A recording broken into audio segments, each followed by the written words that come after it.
In genetics, multiple genes can affect the same trait. Because of this, we may observe epistasis, which is defined as the expression of an allele at one locus masking the expression of an allele at another locus. In genetics, alleles are different forms of a gene, and a locus is the location on the chromosome. One type of epistasis is duplicate recessive epistasis. In duplicate recessive epistasis, a different trait or phenotype is expressed only if the individual has a dominant allele at each locus. To better understand this, we'll look at the epistatic pathway using these sheets. We start with our precursor trait, which in this case is yellow wool.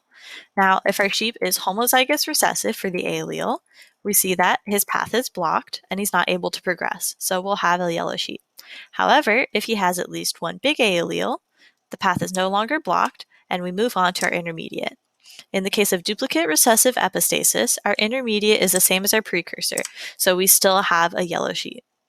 Now, just like the A allele, if our sheep is homozygous recessive for the B allele, our path is blocked and our phenotype will stay yellow. If we have a big B allele, though, we'll open up the pathway, make it to the end for our new trait, pink wool. Now let's look at the dihybrid cross.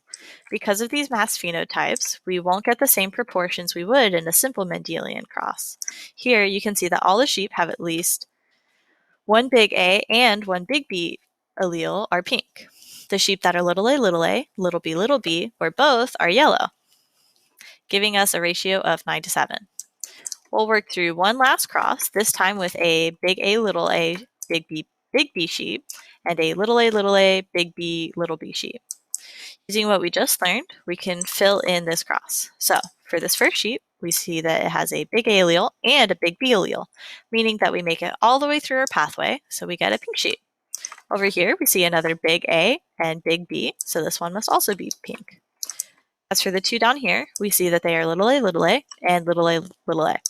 This means that we never got past our precursor, so these will be yellow, giving us a ratio of 1:1. And that's duplicate recessive epistasis.